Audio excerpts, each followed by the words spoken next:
Pertama-tama saya ingin menyampaikan ucapan terima kasih yang sebesar-besarnya pada tim pengendalian inflasi pusat dan tim pengendalian inflasi daerah yang telah bekerja keras, yang telah berusaha keras untuk mengendalikan inflasi, sehingga yang terakhir di bulan Mei yang lalu, inflasi kita berada di angka 2,84%. Ini merupakan salah satu yang terbaik di dunia.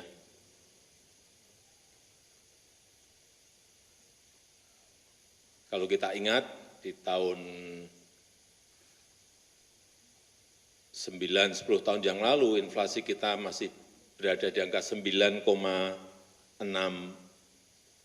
Pak Gub ya.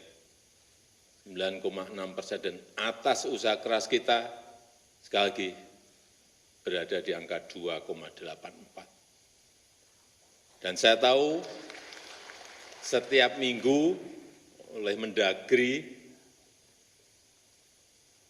di absen satu persatu inflasinya berapa, dibuka secara gamblang berapa angkanya di provinsi ini, di kabupaten ini, di kota ini, sehingga semuanya tahu.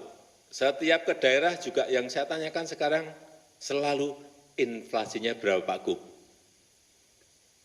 Growth-nya, pertumbuhan ekonomi berapa Pak Bupati, Pak Wali Kota? Selalu saya tanyakan itu supaya kita semuanya peduli, aware terhadap hal yang sangat penting.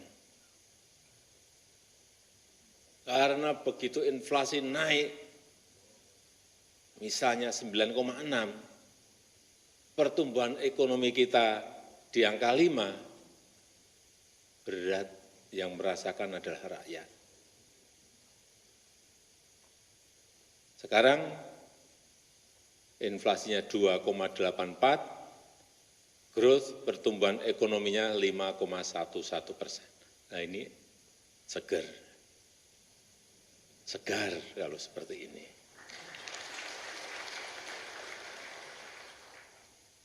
Tapi kita harus tetap waspada, hati-hati, tidak boleh lengah, tantangan ke depan tidak mudah. Saya kira Bapak Ibu semuanya sudah mendengar warning dari Sekjen PBB bahwa dunia menuju pada neraka iklim. Ngeri, neraka iklim. Suhu akan mencapai rekor tertinggi 5 tahun ke depan. Hati-hati. Dan 1 tahun terakhir ini kita merasakan betul adanya gelombang panas, periode terpanas. Di India bahkan sampai 50 derajat Celcius. Di Myanmar 45,8 derajat Celcius, panas sekali.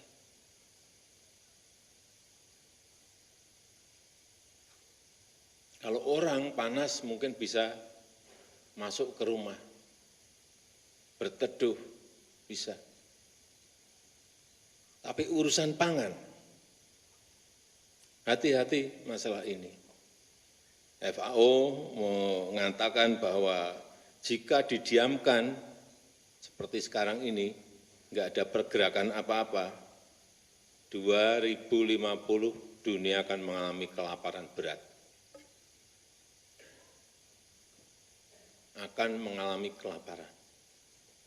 Ini yang harus direncanakan, diantisipasi sejak mulai sekarang.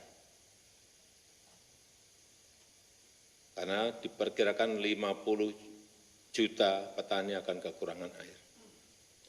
Nggak ada air. Dan akan masuk pada tadi kekurangan pangan. Artinya apa? Jangan main urusan kekeringan. Jangan main-main urusan gelombang panas. Larinya nanti bisa ke inflasi. Begitu stok tidak ada, produksi berkurang, stok tidak ada, artinya harga pasti akan naik. Otomatis itu. Hukum pasarnya memang seperti itu. Dan itu adalah urusan kehidupan manusia. Sekali lagi, begitu produksi karena panas, urusan air enggak kita urus, produksi turun, stok menipis, otomatis harga pasti naik, otomatis juga inflasi pasti akan naik lagi. Rentetan ini yang harus diantisipasi, direncanakan, dan korbannya sekali lagi rakyat. Oleh sebab itu dalam 3 bulan ini, Kementerian Pertanian, Kementerian PU sudah saya perintahkan bekerja sama dengan TNI, dengan Panglima TNI dan Kodam-Kodam untuk secepatnya membangun pompa-pompa. Mungkin 20-an ribu pompa akan kita pasang di daerah-daerah yang memiliki produksi utamanya beras, tapi bukan hanya beras saja, utamanya beras. Pompa dari sungai, naikkan ke atas untuk mengairi sawah. Baik itu sungai besar maupun sungai sedang maupun sungai kecil, semuanya manfaatkan air. Jangan biarkan air terus masuk ke laut. Pompa. Beberapa sudah dikirim, saya kira ke Kodam-Kodam. Saya cek kemarin di Jawa Tengah sudah masuk pompanya 1.400, tapi akan tambah lagi. Terutama daerah-daerah produksi. Akan saya cek di lapangan, sehingga betul-betul saat kering karena El Nino, nanti di beberapa wilayah, mungkin di bulan Juli sudah mulai, yang masuk ke Agustus, September, Oktober, kita siap. Sehingga produksi tidak turun. Itu goalnya. Kenapa dipasang pipa? Meskipun kita dalam 10 tahun ini memiliki target membangun waduk 61 waduk dan bendungan. Yang sudah saya resmikan 43 bendungan. Tapi air ini juga harus diteruskan sampai ke sawah. Harus ada saluran primernya, harus ada irigasi sekundernya, harus ada irigasi tersiernya, sehingga sampai betul ke sawah, sehingga meningkatkan produksi. Yang sebelumnya mungkin hanya 1 kali panen menjadi 3 kali panen. Ini yang nanti akan menjaga inflasi kita tidak naik.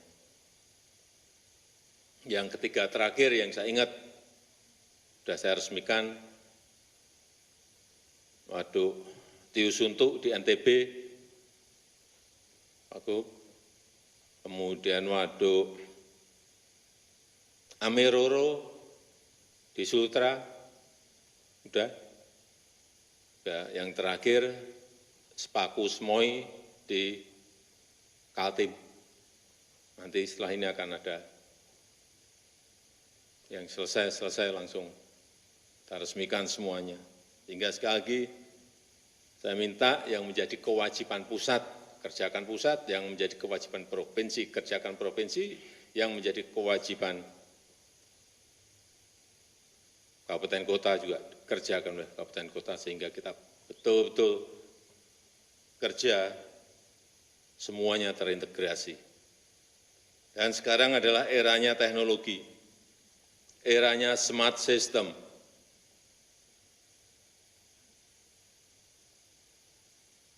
Utamanya di kabupaten, kita harus bisa mengupgrade sistem pertanian kita menjadi smart agriculture. Terutama untuk unggulan-unggulan yang ada di daerah kita masing-masing. Lakukan penelitian, nggak usah banyak-banyak, semua diteliti, nggak usah yang menjadi unggulan satu aja, teliti, riset daerah. Karena daerah kita ini bentangannya sangat panjang dan setiap daerah memiliki unggulan-unggulan.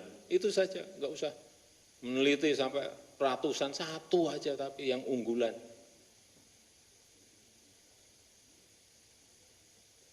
Lakukan riset, buat percontohan, berhasil, copy, replikasi. Tugas kita itu.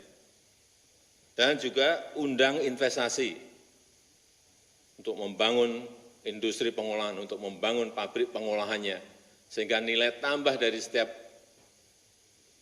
produksi yang ada di pertanian perkebunan kita menjadi berlipat. Bangun juga sistem distribusi yang terintegrasi. Ini sudah dilakukan sekarang oleh RRT. Sehingga betul-betul sistem distribusinya betul-betul terintegrasi. Betul.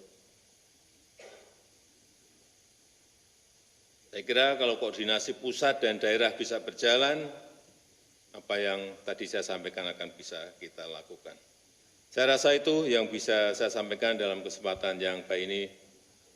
Dan apa yang sudah kita capai agar kita terus perbaiki sehingga inflasi bisa kita jaga dan produktivitas utamanya di pertanian perkebunan kita juga terus bisa kita jaga dengan baik. Terima kasih. Wassalamualaikum warahmatullahi wabarakatuh.